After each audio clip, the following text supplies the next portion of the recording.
Hello there. Yo, ladies and gentlemen, let's get into some more Peaky Blinders. We have just uploaded, or I have just uploaded episode 1 of season 6. It is time to now record episode 2. What's going on, guys? My name is Elie Moses, the 24-year-old law and film student here in Sydney, Australia. Absolutely shitty as shot. And like I said, today we are up to episode 2 of Peaky Blinders season 6. This one is titled Black Shirt. We're going to get into the reaction. We're going to have some fun with this thing. And as always, let's absolutely smash it. Let's go.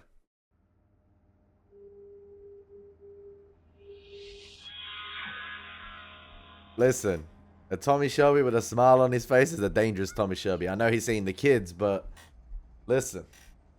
Looks like Ruby's doing well from her sickness.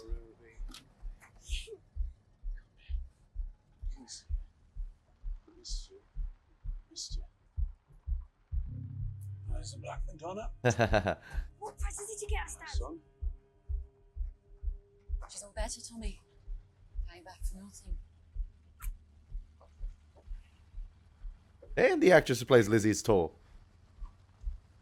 Right. Before we do anything else, we're gonna go for a drive. Okay? Let's What go. about me? Yeah, you come too. Come on. Dad, where? Right, let's go. I really do think that Tommy has a long-term plan against the IRA, or those individuals from the IRA that did what they did at the end of season 5. Especially with Aunt Polly. Like, he ain't just gonna let that slide. He gonna make him think they're comfortable and that he's accepted their decision. But just wait. Tommy? Yeah. Does Tommy have lung cancer or something? Like Everything's clear. a lung condition That's a relief. from the war, from the smoking? That's a relief. Yeah. Drivers bring the car around. I seem very happy that Ruby's results are clear. But still, you're right to sleep. I will speak to Johnny, and I will speak to Esmeralda.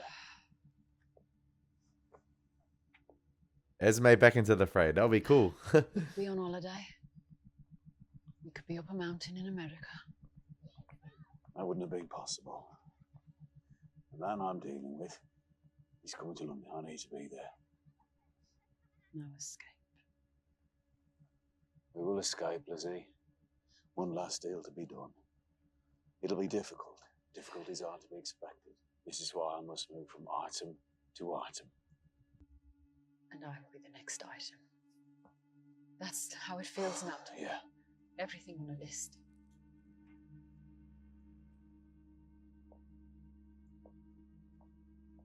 Hey, baby. Tommy's hair kind of grown out a little bit. Hasn't had time to get, you know, that zero fade. Or lack thereof fade, sorry.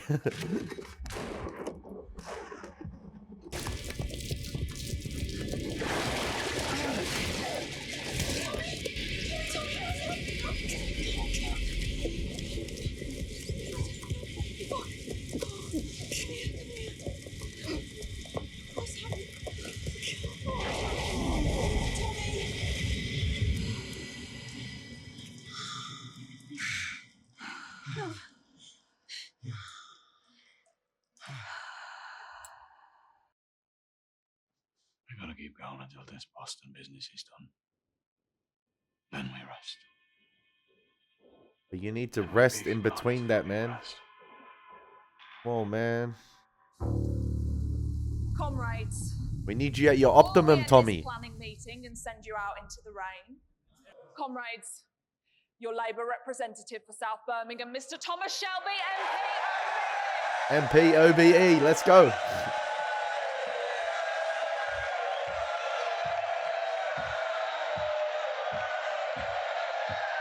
No, not a message.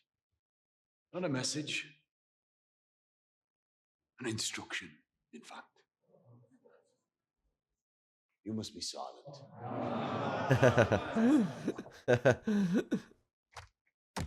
You must say nothing. Say nothing. about the present situation in this city. Say nothing about hunger. Say nothing about jobs. Say nothing about pay. But those in greener pastures, they may speak. They may raise their voices.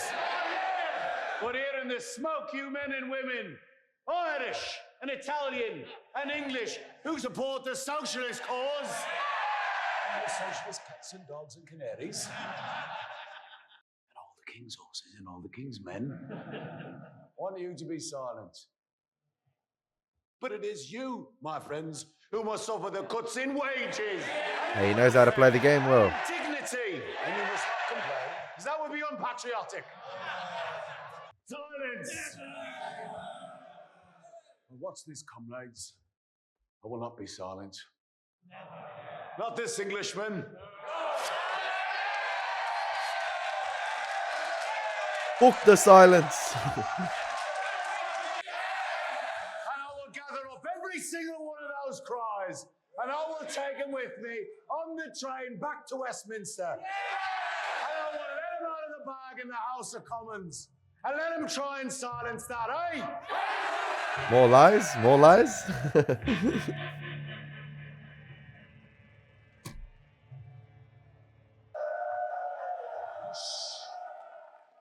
Push, you working men and women. Silence. Good. Save your voices.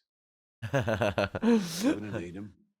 On Saturday, when we rally together at the Bullring Market. And together, we'll raise the roof.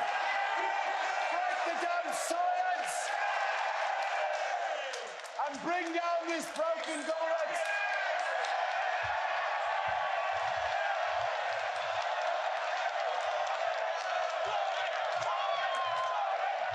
Hey, he knows how to galvanize the people, man.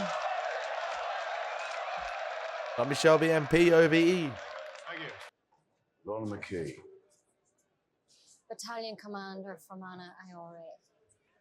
Missed the first and second act. She's on site. She's on site. I don't care. Third act was enough. You both have reasons to hate me and to want to seek revenge for the killing. Gypsy tradition.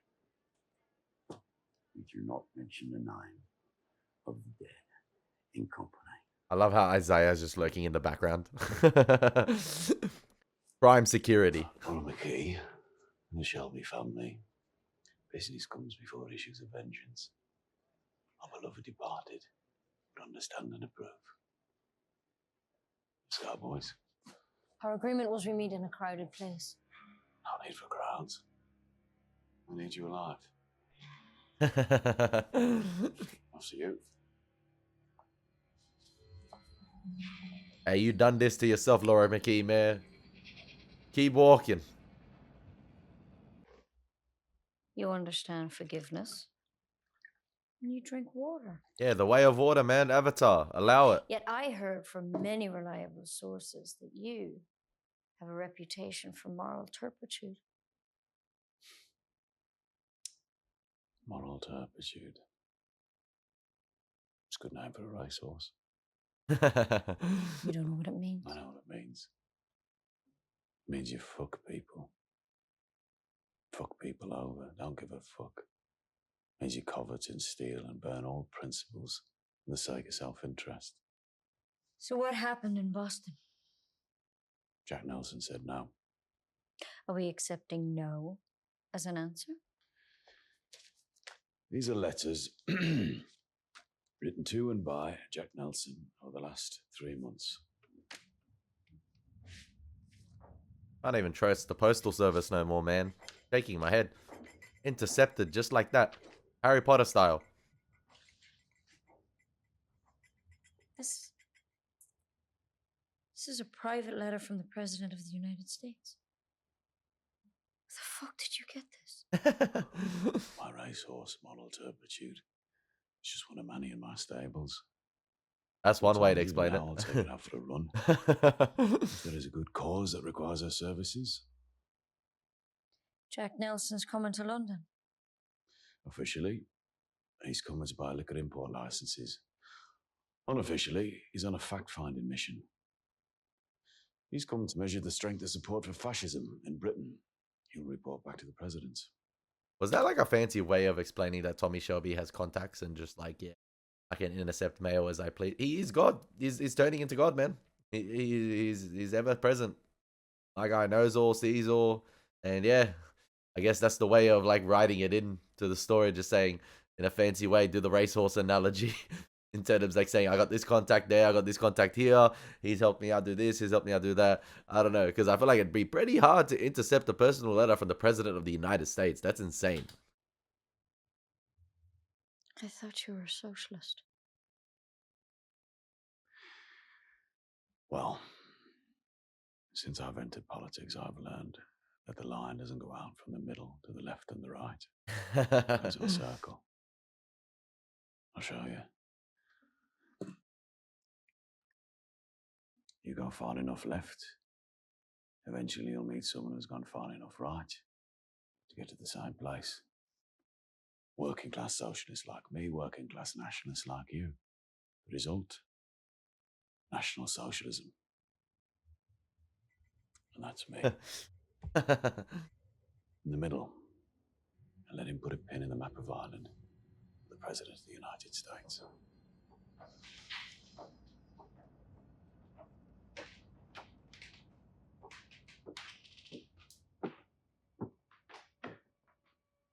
Came to collect Arthur and put him to bed. Found him in Garrison Lane with a syringe in his hand. Aww. A friend loves at all time. Brother is born for adversity. Proverbs 17:17. Well, I have two brothers in need. Yours is the more urgent, Tommy. Will you come with me? And we got Tommy Shelby quoting the Bible now. So, Lord McKee, you gonna help me change the world? Mr. Shelby, this meeting is not what I expected. Is that a yes or a no? My answer's yes. Interesting. The answer's always yes. It's a start. Back door's unlocked. You can let yourself out.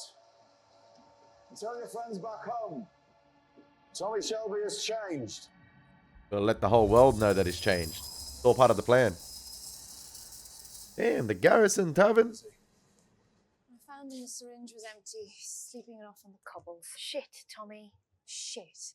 Is that still in the same location? And they've just, you know, obviously started expanding around it. But obviously, since the Garrison is so, you know, probably important to the Peaky Blinders, it's like a heritage place for them. I'm guessing Tommy Shelby has ensured that sort of all the developments and all the development plans, all the proposals and everything are to be built around the Garrison itself. Like the Garrison is not to be impacted, no matter how much money he was probably offered for it. I'm not sure if it's just the same strip where the Garrison was in seasons 1 to 5, I believe, because of the 4-year time jump.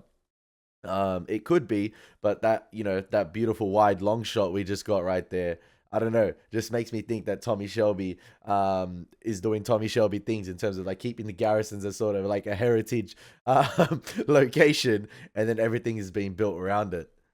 It's all under control, Ida. Well, I'm not under fucking control. I'm not you, Tommy, and I'm not Polly either. Even though I'm trying to be. She would have stopped this. We will pull Arthur through this. I'm not talking about Arthur, I'm talking about you. I heard everything you were saying in there.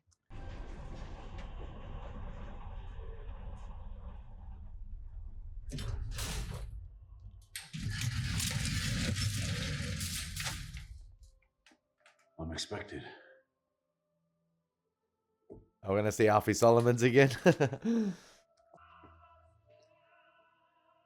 Oh, and Mr. Solomons no longer tolerates the smoking of tobacco in his presence.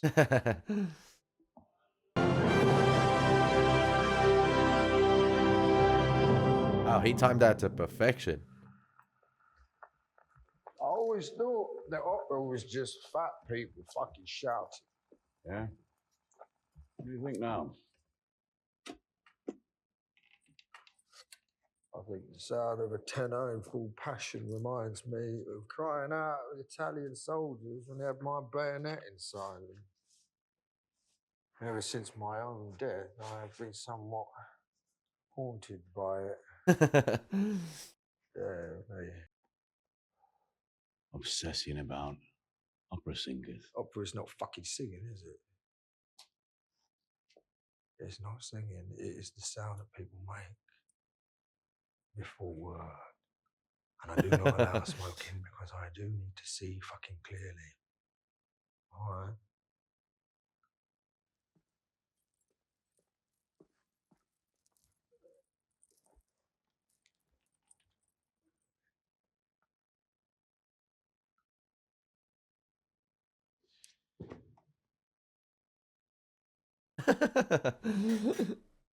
I have 5 tons of pure, refined opium sitting in one of my warehouses in Liverpool.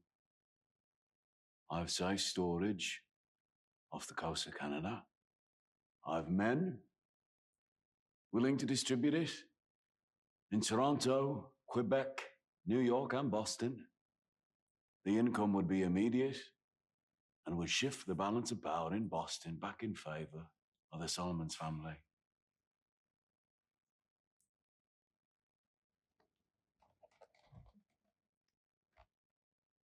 In the final act that I'm giving you, Alfie.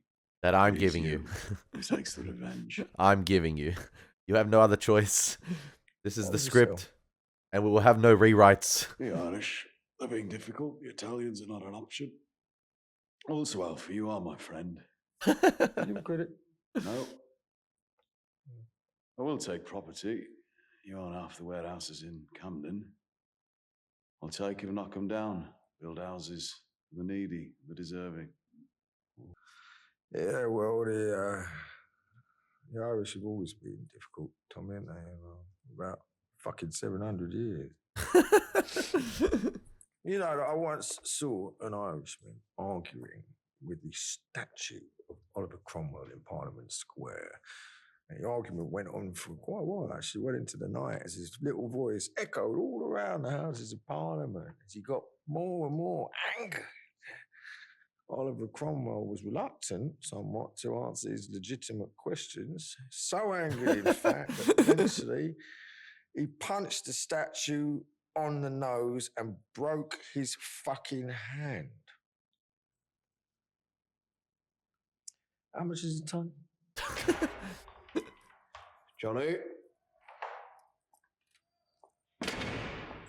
Only me today. Jack says a few more weeks. And you'll be free. When do you travel to London?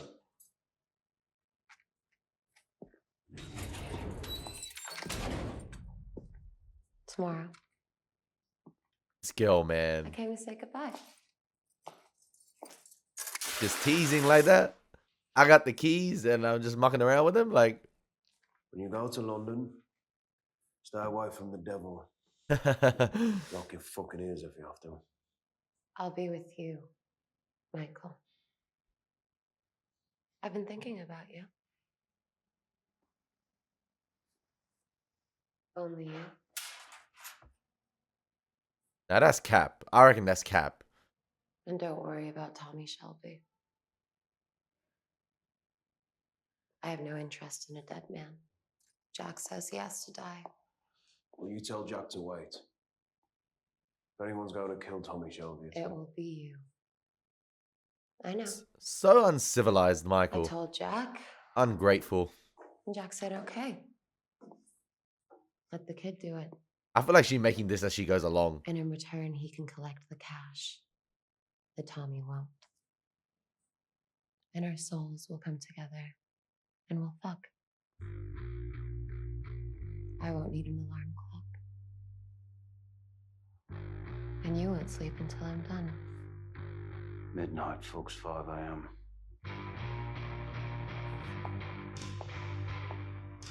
Every day.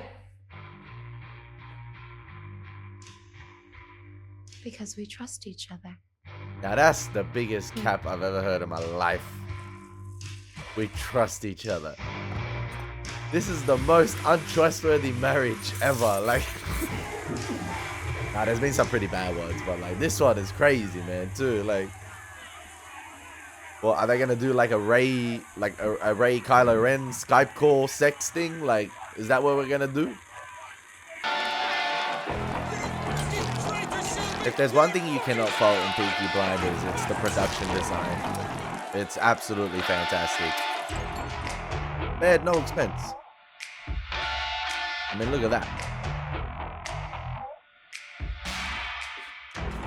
The British Hitler. Bluer.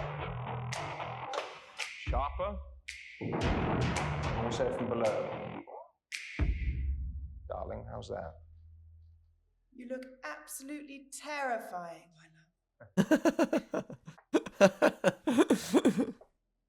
They found a woman. Okay. Sir, I asked why a socialist MP would attend a fascist rally, sir. Let him in. Let me answer the question. Mr. Mosley's constituency borders my own. We've worked together in the past. He was once a socialist himself.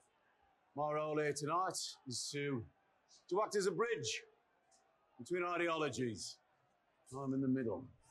Mr. Shelby, you once shared a platform with Mr. Mosley. Will you be sharing the stage with him tonight? No, I'm simply here to remind my friend Mr. Mosley that the way the British people is compromised. You can print that, pal. Hey, fair play to him, man. He got himself in. He got a quote. He got something that other journalists wouldn't have got tonight. Like, fair play. What a hustler. Mosley's wife died 6 months ago. Oh, crap. Okay, my bad. Your condolences, will you?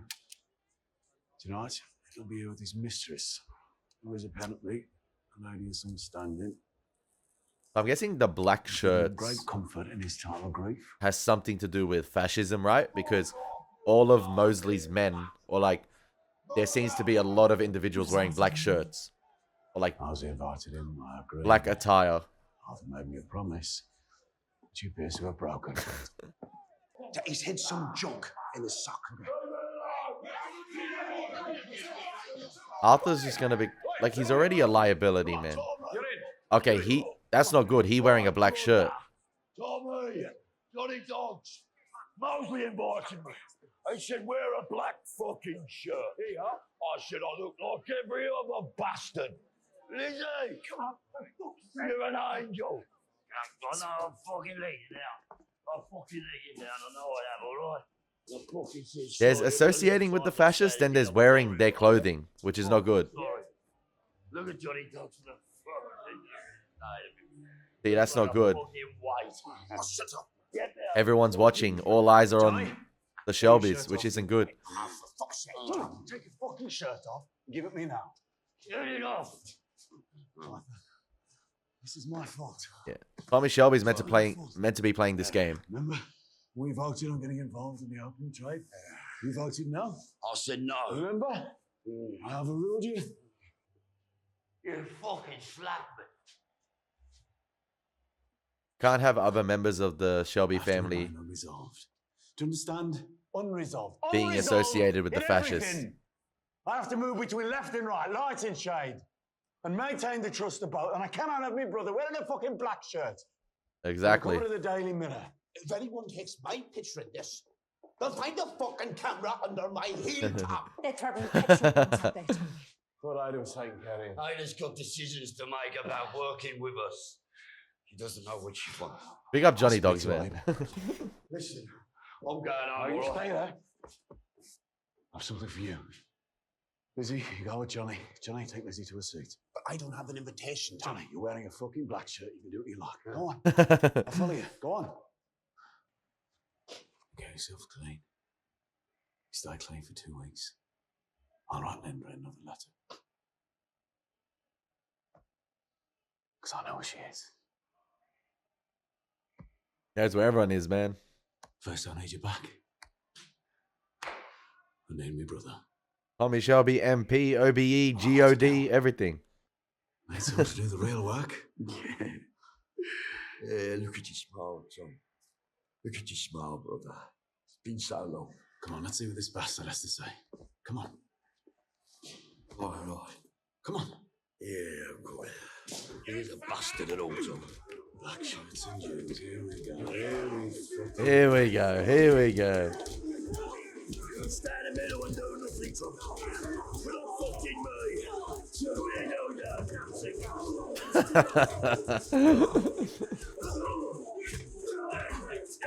Any little hint at action, Arthur just inserts himself in. Not here! Come here. You've had your fun. Now let's go home. We have business. Jolie, you get him home. This time, check his fucking socks.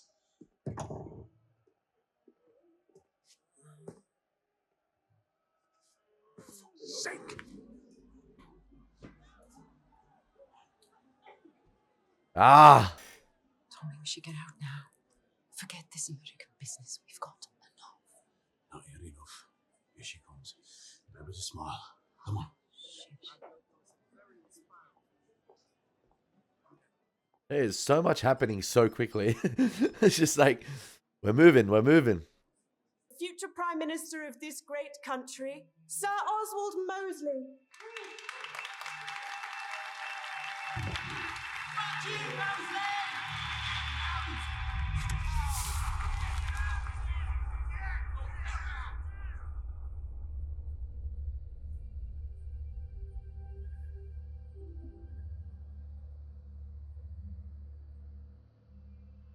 Yo, even the lighting ensuring they lock on targets. Like,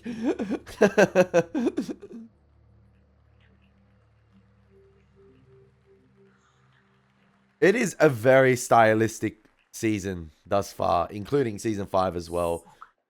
You're beautiful, Lizzie. I need to impress this woman, so I won't act as if she is beautiful as well. Diana, this is Tony Shelby, MPOBE. Mr. Shelby, Lady Diana Mitford. Oswald's most recent and last ever mistress. This is my wife, Lizzie Shelby. Beautiful earrings. Are you sure about that? Actually, he bought the earrings in Paris. We were in Paris on our honeymoon. God, I hate Paris. Hey, you prefer Berlin? Oswald and I are going to marry there, aren't we, Oswald? Oh. Leslie, I have business to discuss. Perhaps you and I could find someone a bit quieter, eh? But Mr. Shelby, if it's business, Diana is the engine of my enterprise. It's the modern way, Mr. Shelby. Yes, we know. I am company director. I will join the meeting as well. Of course, you must come as well, Elizabeth. By the way, I really don't like Lizzie. I prefer liberated Elizabeth. She must be part of this. She's been all the way to Paris, so she is a woman of the world. Bravo. Do you know, Oswald's told me everything about you.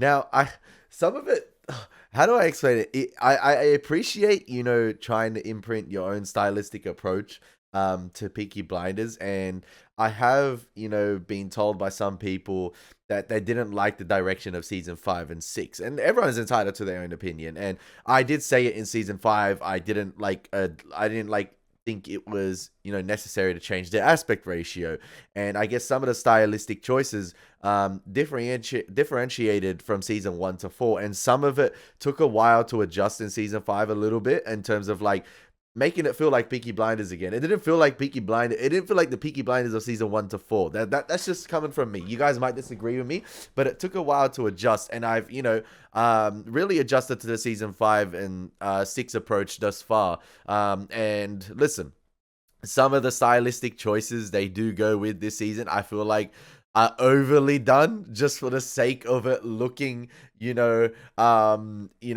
like just for the sake of like style over substance. Like that scene right there with Diana and Tommy Shelby with the spotlights coming on both of them, one another, with them locking eyes, and like Tommy Shelby knowing, I don't know, that's probably like one of the main targets, or like in terms of like explaining that, you know, I need to, you know, ensure she's part of the proposal, or she's like the key figure with Oswald. Like, so, you know what I mean? Like the spotlights on one another. I was like, did you have to really do it like that? Like sometimes even some of the slow-mo shots as well. And yeah, some of it's just quite unnecessary in my opinion sometimes. That's just my opinion. I just feel like in season 1 to 4, I didn't find myself complaining a lot of the time. I'm not complaining now, but I didn't find myself like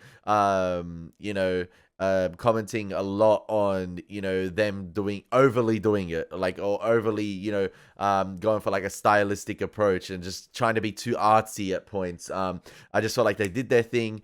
And yeah, they just didn't need to sort of, oh, look, we're doing this. Like, they didn't need to show off about it, if that makes sense. And I feel like with this season, sometimes they're just overly doing it, like the slow-mo shots, and sometimes just like the lighting changes as well right there. I'm just like, you don't need to do it. But what I do love about this episode thus far as well, obviously we're laying the foundations for, I feel like, Tommy Shelby's long-term plan here, for episodes 3, 4, 5, and 6. This is his first interaction with Oswald Mosley this season. We still got the Jack Nelson fella, and it has been an episode with a lot of, political conversations, just sitting down, talking with one another, and trying to sort of, iron out an approach for the future for Tommy Shelby. Tommy Shelby's trying to write the script. He's trying to write his own ending here, and it's got to end that way. The script, like I said, he doesn't want any rewrites. He doesn't want any last-minute changes. He doesn't want any improvisation.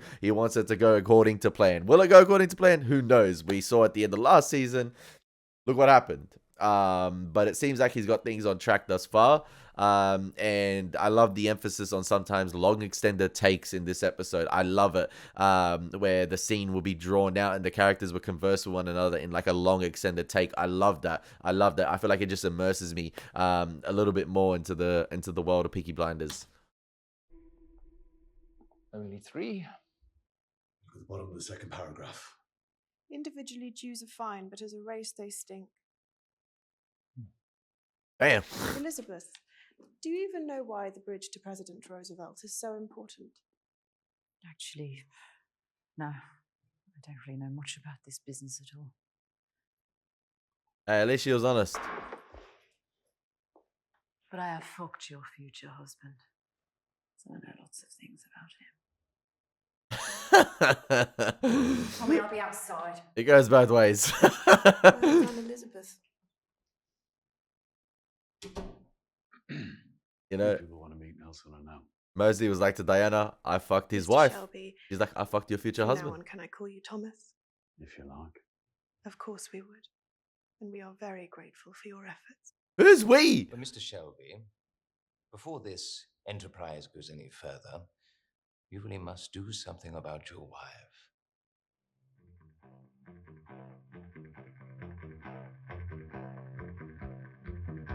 Oh, this Diana chick, man, like, I don't like her.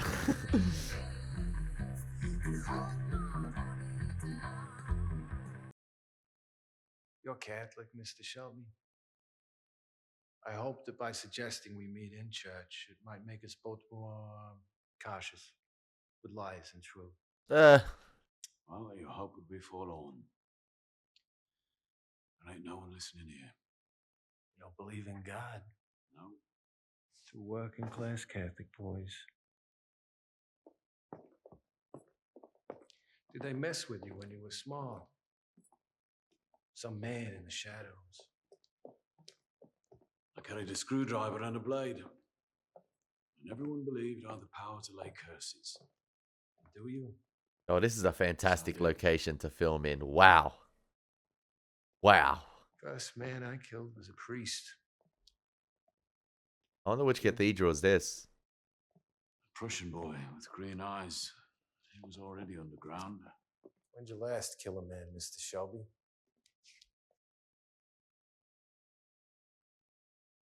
"4 years ago. His name was Thomas Shelby. Drank whiskey. I'm here to buy import licenses for booze. The booze of the blue blood elite. In America, we like labels and aspiration. Well, I have a brand of my own vodka and gin. I That's your portfolio. forgot about that. I hear Shelby labels are favored by the working class. Indeed, a fact of which I'm very proud. They say you're a poet too. No, only read it. There are some people in this country who I'd like to meet. Fascists. Not the ones in boots and black shirts, the ones in tuxedos. I know men who are friends of the cause. I also know men who are enemies of the cause. For many years now, I've been working closely with Winston Churchill in many different capacities. I have his trust. He is opposed to the rise of fascism. You, I believe, see it as inevitable. Well, I can give you men of influence who support your cause. I can also offer you a full report on Churchill's strategies. All this in return for access to South Boston? Alternatively, you can take on Churchill on your own without my intelligence. It will be his And I can sell intelligence me either up way. into the Jews.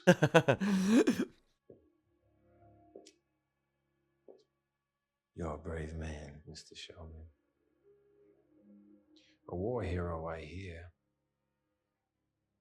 Every war hero I ever met, they're just someone who wanted to get themselves killed. Do we have a deal, Mr. Nelson?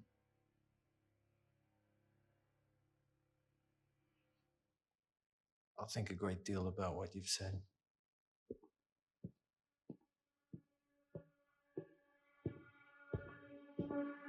My intelligence. It is going to be his intelligence, like I was saying.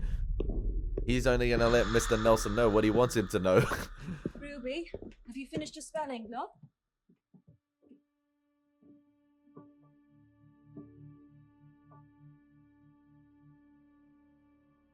Bro, what is Ruby drawing, man? Ruby? Ruby? Bro, what in the Evil Dead is she drawing? Ruby? Oh, nah. Nah. This is some shining shit, bro. I can hear voices Nah. coming from up the chimney. Nah. You know about this.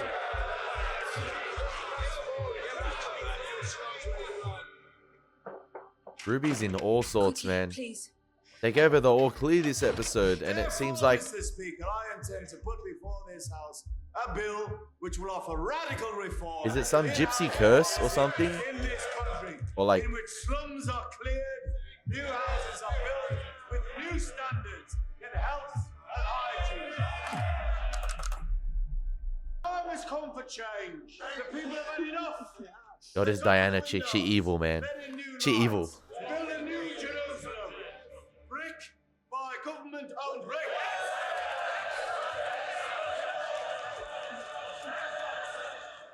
Into there.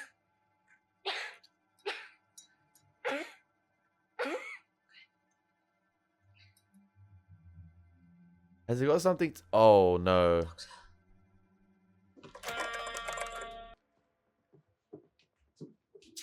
Oh, he gonna rush home. He gonna rush home.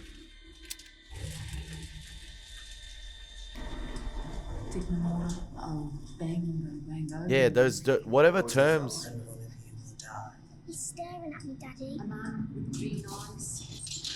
Can you stop the voices?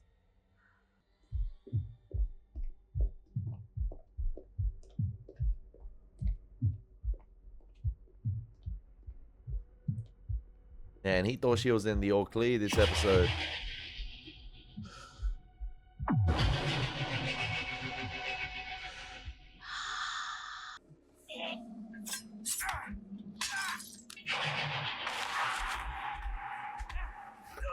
He's fighting with himself here. This is one of those attacks again.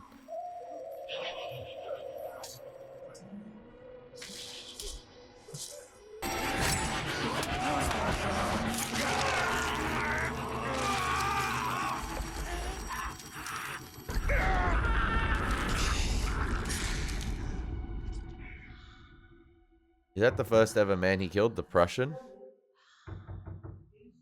Everything all right in there? Mr. Shelby? Everything's fine. Everything's fine. So we had the black cat in season 5, and we've got the grey man this season as well. Tommy, she's the temperature of 101 and nothing is working. Just get here now. Is he? Please. Is he?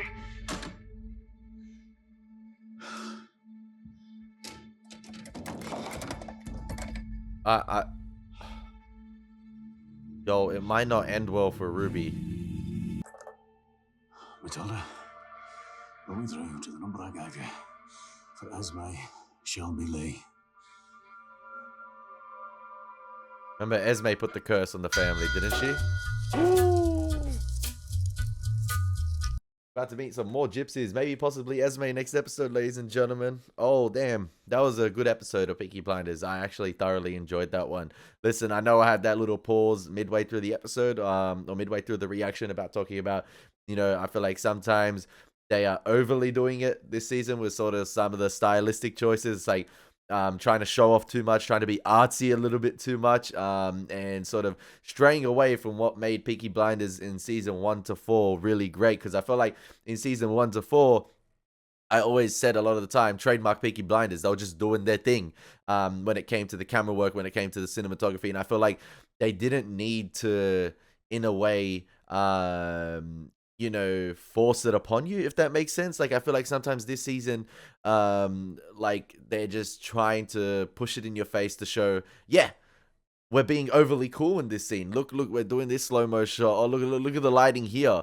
And I don't know. I just feel like sometimes it's a little bit unnecessary. But I'm still liking this season. It's not taking away from the fact that I'm really enjoying what's happening on screen.